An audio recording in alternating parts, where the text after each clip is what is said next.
Jamaah tabligh adalah akidah yang benar, harus tahu. Jamaah tabligh itu tidak berbeda dengan kita di dalam urusan keimanan dan akidah. Dan saya punya guru jamaah tabligh rata-rata. Tapi ada sisi lain, lihat ada orang menganggap picik kepada jamaah tabligh itu salah. Memang ada satu kemiripan bajunya. Bajunya sunnah, jamaah tabligh berjenggot, itu sunnah. Memang ada orang suka mencaci maki pakai jenggot ya. Hati-hati, jangan dong, dasar jenggot, si celana cingkrang. Hati-hati, celana cingkrang itu yang benar. Jadi termasuk jamaah tabligh memang termasuk berusaha untuk mengamalkan sunnah Nabi, termasuk dari syakal bentuknya. Mereka pakai imamah, bagus. Kemudian dia ini, dan berani mereka itu, lihat. Kemana-mana nggak ngerepoti orang, nggak pernah tanya berani bayar berapa ke saya. Ada orang salah paham, kita pernah suruh membantu musir. Kenapa? Buya ini ada akidah sesat nih, suka bid'ain. Mana? Ini. Kita datangi jamaah tabligh, bukan. Jamaah tabligh nggak suka bid'ain. Kalau suka bid'ain keluar. Pernahkah sebagai jamaah masjid kita pernah dapat informasi masjid kehilangan jam atau kehilangan mimbar ataupun juga kehilangan kotak infak yang ternyata pencurinya itu adalah jamaah tabligh? Secara jujur, pernah?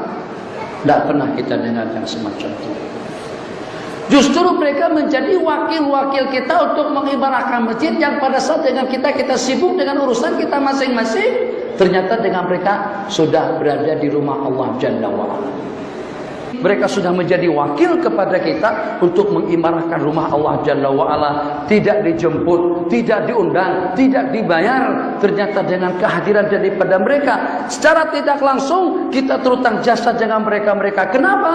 Sebab mereka yang turun ke dusun-dusun, mereka yang berkempen atau yang berdakwah kepada orang-orang di pelosok, di pedalaman. Tutu guru tidak ada.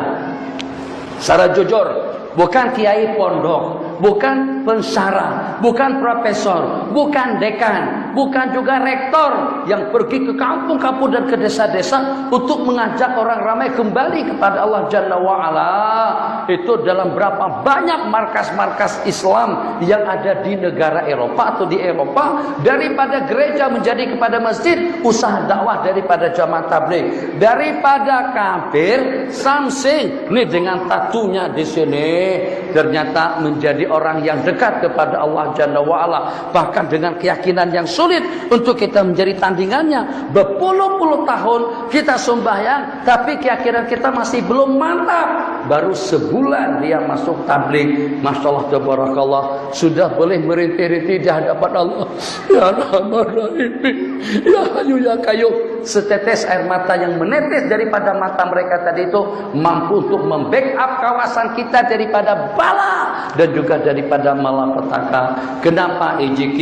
Kenapa masjid? Kenapa surau bersikap seperti itu dengan mereka? Mereka tidak meminta duit kita, tidak meminta kekayaan kita, tidak meminta dihormati, hanya ingin membanyakkan pahala kita pada waktu kita berjamaah, hanya ingin membanyakkan jamaah kita di waktu kita sembahyang. Setahu saya teman-teman di jamaah tabligh itu tidak memiliki kekeliruan yang signifikan.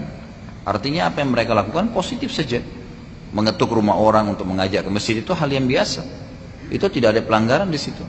Bahkan Abu Hurairah radhiyallahu anhu ya, dan Abdullah bin Umar mengerjakan itu. Ada sahabat yang mengerjakan itu. Mereka kalau jauh sebelum waktu sholat, mereka memang keliling rumah-rumah kerabatnya, dipanggil-panggilin sholat, sampai ke masjid sudah azan, gitu kan? Tujuannya ya dalam kisah ini dikatakan atau dalam riwayat ini dikatakan agar langkah kaki mereka lebih banyak dan pahala mengajak orang sholat juga lebih banyak. Itu nggak ada masalah, positif saja itu berdakwah, gitu kan? Satu sisi itu masih positif.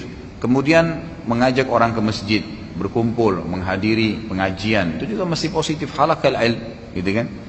Kemudian juga keluar berdakwah di jalan Allah Subhanahu wa taala. Kalau niatnya berdakwah, itu juga masih hal-hal yang biasa saja. Allah Subhanahu wa taala memang menyuruh kita menyampaikan dakwah ini.